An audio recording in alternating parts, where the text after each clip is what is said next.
Trời mà này trời to lên.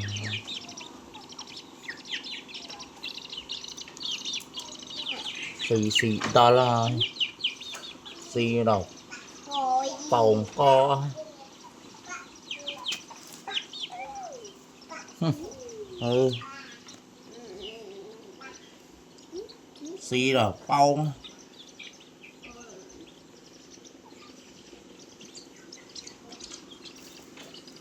Vậy mà cho vi lê này.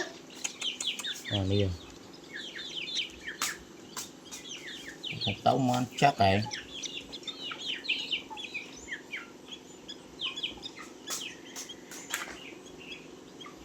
Nó có cái mấy.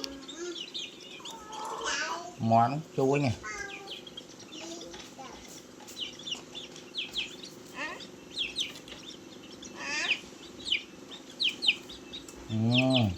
Ba ba. Bố.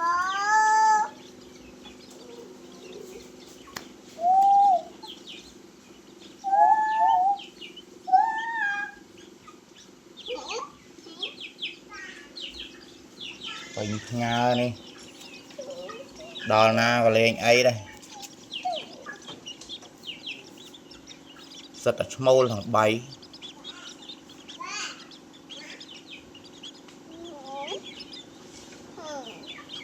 Đọc áo cắt. Đò na đò lên rồi mình đi.